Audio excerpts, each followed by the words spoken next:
siempre estás aquí, tan cerquita de mi vera, que te puedo sentir dentro de mí.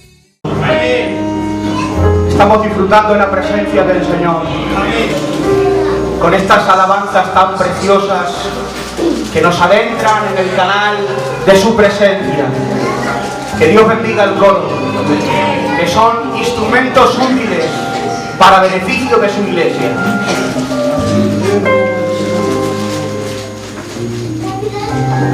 Pero llegados a este momento, hermanos, toca la parte más importante del culto: recibir su palabra. Amén. Y recibirla con gozo en el corazón. Amén. Te pregunto en esta tarde, ¿has venido con hambre de la palabra del Señor? Amén. Pues espera palabra de Dios en esta tarde, que va a hablar a tu corazón.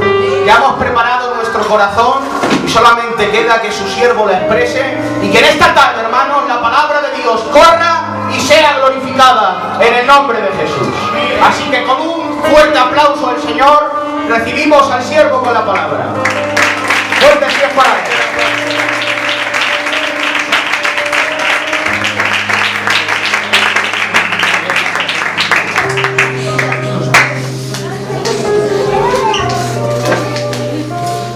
Dios la bendiga. Amén. Tenemos que ver el tablo. Amén. Hacía mucho tiempo que no me tocaba el Señor de esa manera. ¿Cuánta falta nos hace? ¿Verdad? Muy bueno. No te llenará nada nunca. Te digo algo. No hay nada que llene, porque ya estamos completos en Él. Simplemente necesitamos vivir más cerca de Él. Vivir más cerca de su presencia. Él lo hace todo. Él está con nosotros. Él nos ha enamorado de una manera especial. Y ya, ¿dónde vamos a ir? Yo me hubiera tirado un rato porque me estaba gozando, pero mire, le voy a hablar de algo que tiene que ver con esto. Y le voy a hablar acerca de un versículo, ¿vale?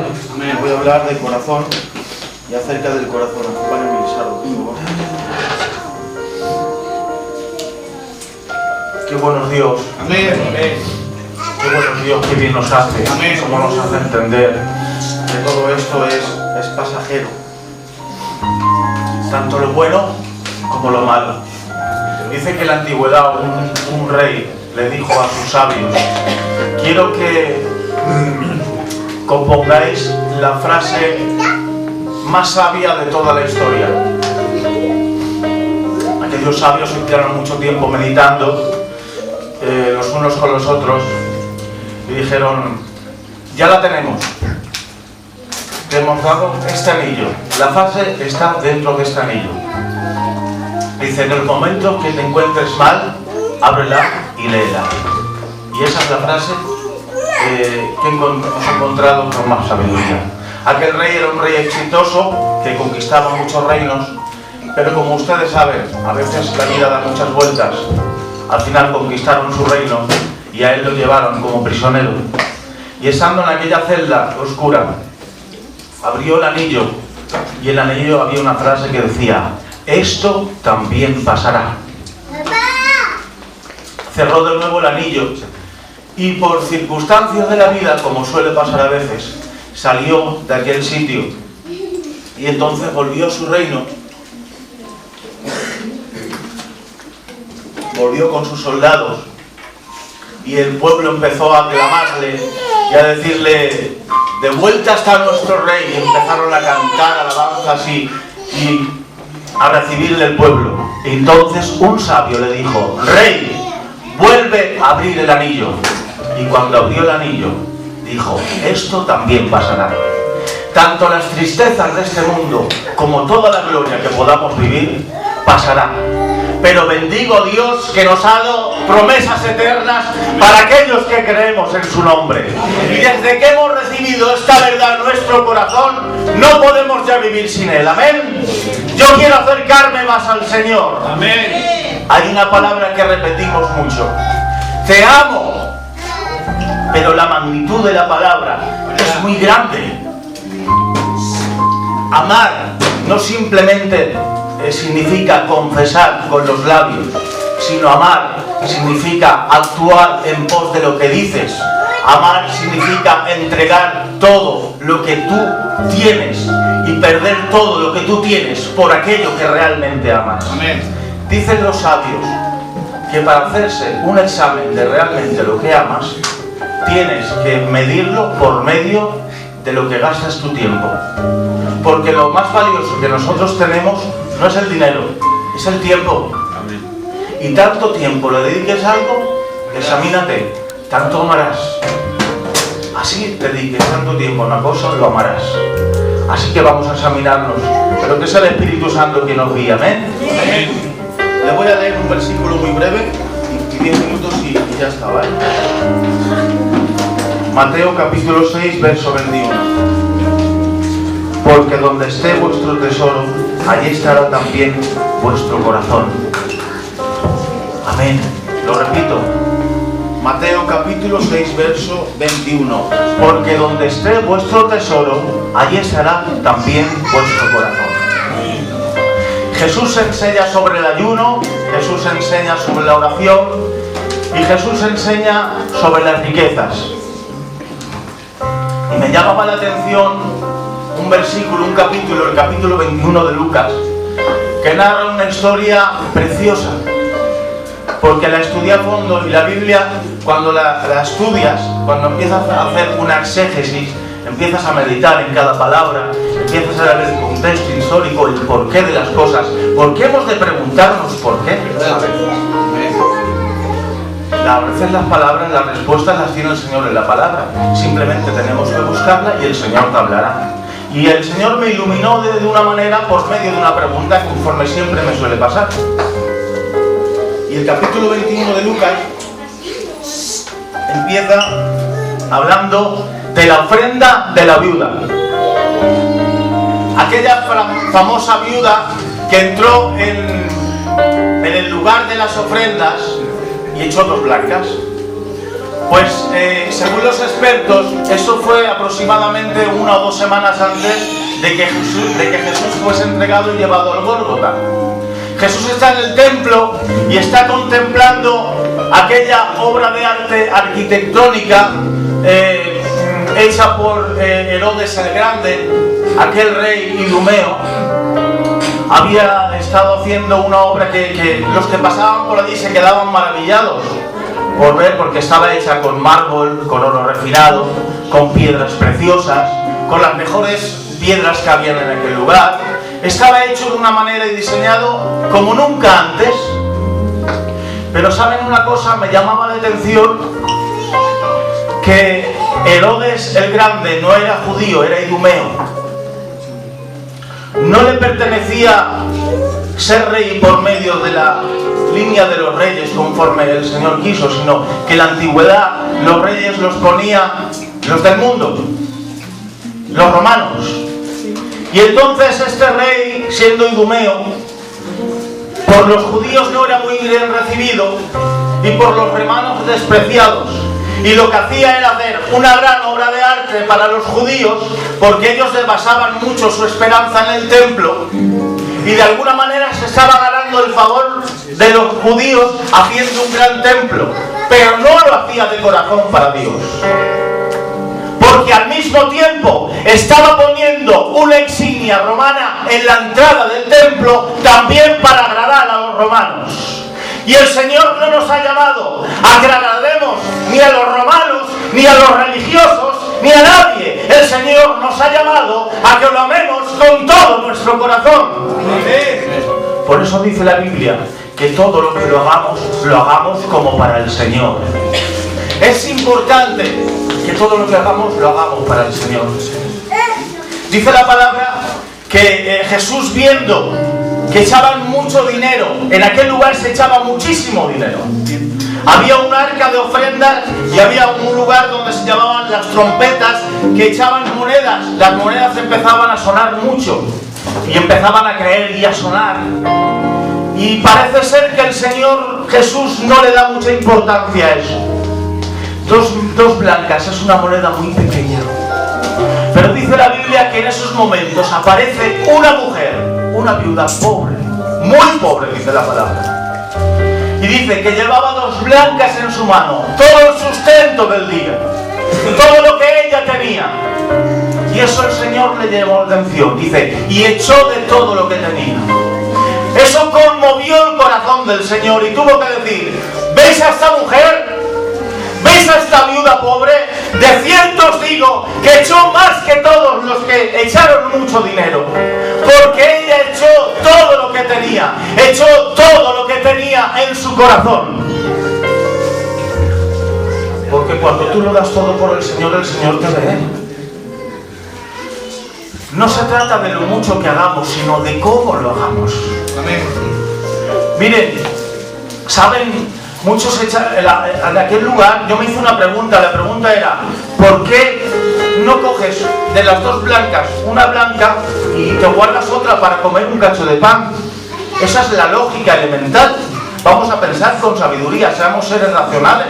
Quédate una y la otra la echas, te vas para tu casa, igual has cumplido y has hecho bien, y no está mal hecho. Pero aquella mujer quiso darlo todo y prefirió quedarse un día sin comer por agradar a Dios. Yo pregunté a un siervo de Dios y me dijo, esto es una ofrenda sacrificial. Y es que, ¿saben una cosa? No solo de pan vivirá el hombre, sino de toda palabra que sale de la boca de Dios. Y la palabra de Dios había promesas para el pueblo de Israel. Había una promesa que aún están esperando, que el templo también se estaba haciendo para que cuando viniera el Mesías reinara y rigiera con vara de hierro. Y estaba diciendo en su corazón, aunque el templo no tiene necesidad de nada, aunque está lleno de piedras preciosas, quiero que cuando venga el Mesías, que vea que por lo menos he echado 2 blancas, y es que tengo mi corazón en el cielo. Amén. Cuando tú tienes tu corazón en las cosas del Señor, no te dolerá las cosas que haces en el día a día. Amén. Porque no serás movido por lo externo, sino porque habrá pasión y amor en lo que haces. Nosotros seguimos al Señor, ¿por qué? Porque lo amamos. Pero no lo amamos de una manera desconociendo quién es. Sabemos lo que Él ha hecho. Lo amamos a Él porque Él los amó primero. ¿Cuál es el primer y mayor mandamiento? ¿El mandamiento más grande cuál es? Amarás al Señor tu Dios. Es un mandamiento. Con todo tu corazón, con toda tu alma, con toda tu mente y con todas tus fuerzas. Con toda tu mente. Intelectualmente, que conozcas su forma de pensar. Con todo tu corazón, que lo ames con pasión, que lo ames con todo tu amor, con toda tu voluntad, con aquello que más amas, que tengas que sacrificar, que pongas tu voluntad por encima de todas las cosas, con todas tus fuerzas, aunque no puedas, pero seguir amándolo, aunque no lo entiendas, pero seguir amándolo. Iglesia del Polígono, ama al Señor con todo tu corazón, con toda tu mente, con toda tu alma y con todas tus fuerzas. El Señor te ha dado capacidad para ello. El Señor nos ha dejado el Espíritu Santo derramando su amor en nuestros corazones. Yo le hice una pregunta al Señor más y le dije, Señor, ¿por qué no primeramente amo a mi mujer y a mis hijos y luego te amo a ti? Porque tú eres perfecto, tú no tienes necesidad de que nadie te ame. Tú eres inmutable, tienes un conocimiento premeditado de todas las cosas, un conocimiento anticipado. No hay nadie como tú. ¿Por qué te tengo que amar a ti primero? ¿No es más lógico? Otra vez la lógica del hombre. Que ame a mi mujer, ame a mis hijos y después a ti. Y el Señor me habló a mi corazón y me dijo, mira, cuando tú pones tu confianza en tu mujer, te falla. No porque sea mala, sino porque es débil. Es defectuosa como todos nosotros. Todos tenemos defectos. Entonces tu corazón se viene abajo. Cuando pones tu corazón en tus hijos y a lo mejor te defraudan, también se viene abajo. Cuando pones tu corazón en los bienes materiales y ya no los tienes, te vienes abajo. Cuando pones tu corazón en los amigos, primeramente, y los amigos te fallan, te vienes abajo. Pero cuando tú pones en primer lugar y me das tu corazón a mí, nada te va a poder derribar, porque yo nunca te voy a fallar y yo siempre soy el mismo. Pon al Señor en primer lugar, porque escrito está en la palabra: el que me ama, mis mandamientos guardará. ¿Y qué dice? Amarás a la mujer, a tu mujer, como Cristo amó a la iglesia. Ya me dice cómo tengo que tratar a mi mujer. Trátala como vaso frágil. Me dice la palabra de cómo tengo que cuidar a mis hijos. Instruye al niño en su camino y aun cuando fuere viejo no se apartará de él. Me dice cómo tengo que tratar a mis hermanos, a los ancianos como padres, a los que como tú como hermanos, a los otros como a hijos. Me está la palabra de Dios. Cuando yo hago sus mandamientos, cuando yo lo primero le pongo por primer lugar, se cumple lo que está dicho. Mas buscar primeramente el reino de Dios y justicia, y todo lo demás será por añadidura. Hemos de buscar el reino de Dios. El reino de Dios está dando nuestro corazón al Señor y buscando en su palabra. ¿Me dejan un minuto más? Y les dejo con otra historia preciosa, muy bonita. Cuando la estudié en la clase de los candidatos, disculpen, pero es que estaba quebrantadico ahí. Me llamó la atención en el capítulo 8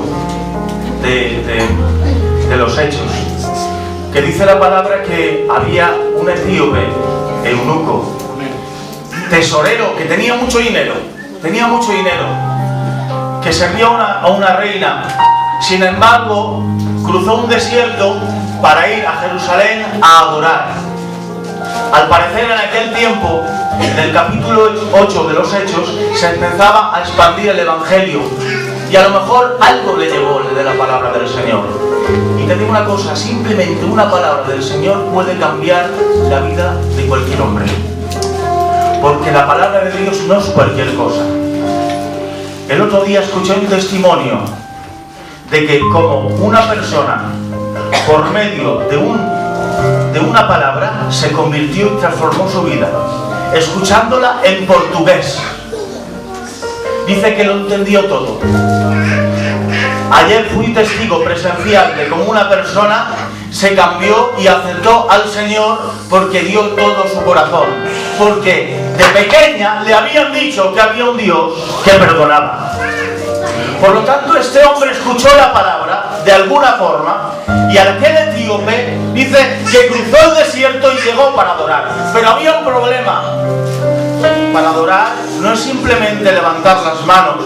Adorar también es leer la palabra, porque cuando yo quiero conocer a Dios le estoy adorando. Amén. Y entonces llega.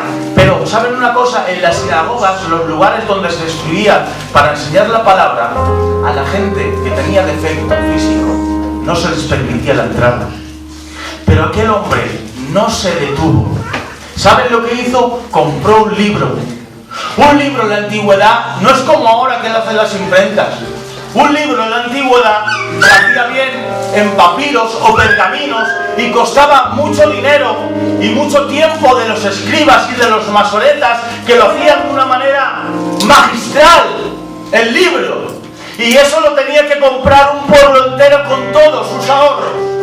Pero parece ser que aquel hombre que ha cruzado el desierto, aunque no lo dejen entrar en la sinagoga, se ha cogido y se ha llevado un libro. A lo mejor ha dejado todo el dinero que tenía, pero se ha llevado lo más importante. Llévate el libro a tu corazón y a tu casa. Vende todo lo que tengas que vender. Pasa el desierto que tengas que pasar. Vale la pena vivir y pasar desiertos por este libro. Vale la pena seguir caminando por venir y escuchar la palabra de Dios. Vale la pena seguir adorando a Dios por encima de todas las cosas. Aunque cuando vengan no me dejen entrar, pero por el amor de Dios, que tengo un corazón enamorado y me lo dé todo. Y dice la palabra que se fue con el libro y se paró. Tenía tantas ganas que ni en su casa llegó para abrir el libro. Ojalá tuviésemos esa ansia de conocer al Señor, que nos tuviéramos que parar en medio de nuestro caminar diario para poder conocerle un poco más. Porque ¿saben qué pasa cuando hacemos eso? Y dice la palabra: y un ángel del Señor le dijo: Felipe, hay un hombre que me está buscando. Porque cuando tú lo buscas, el Señor te ve. Dice: mira, vete, pasa por el desierto. Le hace pasar un desierto a uno de los siervos más grandes, a un apóstol. Pero si es un hombre pequeño, para Dios no hay nadie pequeño, no hay hombres pequeños, hay corazones entregados y grandes. Cuando hay un corazón que busca a Dios, es capaz de mover al siervo más grande y envía al gran evangelista Felipe. Y cuando llega lo encuentra leyendo y le dice: ¿entiendes lo que lees? No tengo quien me enseñe. Y empieza a hablarle del siervo sufriente, de Jesús y del Evangelio, y fue bautizado. Cuando tú te esfuerzas, el Señor te ve desde el cielo. Y si tiene que enviar un ángel, lo enviará. Y si tiene que enviar un siervo, lo enviará. Y si tiene que hacer lo que sea, lo hará. ¿Sabes por qué? Porque nosotros le amamos con todo nuestro corazón. Pero te voy a decir un secreto: Él te ama con todo su corazón también. Y es capaz de hacer lo que nosotros no haríamos. Y en ese momento, cuando él recibe al Señor y es bautizado, se lo llevó y desapareció. Hay milagros de Dios cuando hay hombres que buscan a Dios realmente. Cuando son capaces de cruzar desiertos. Cuando son capaces de despojarse de todos sus bienes. Cuando son capaces de enfrentarse a todas las cosas. Hay un Dios que ve lo que haces. Hay un Dios que te valora. Hay un Dios que te tiene en cuenta. Por lo tanto, todo lo que hagas para Dios no pasa desapercibido. El otro día, una persona me dijo: quiero conocer a Dios, pero no sé cómo. Hay gente muy necesitada y cada día lo estoy viendo más. Llenémonos de Él y que seamos como ese siervo Felipe, y que Él nos diga: vete por tal desierto, y aunque cueste el desierto, pero que cumplamos su voluntad. Amén. Así que ama al Señor. Donde esté tu tesoro, allí estará tu corazón. ¿Cuánto dedicas tu tiempo? Piensa, medita. La crítica constructiva es importante. Hemos de examinarnos a nosotros mismos. No mires hacia otro lado, mira hacia adentro y verás cómo hay que arreglar más aquí que afuera. Si arreglas aquí, podrás arreglar todo afuera. Amén. Un aplauso y que Dios le bendiga.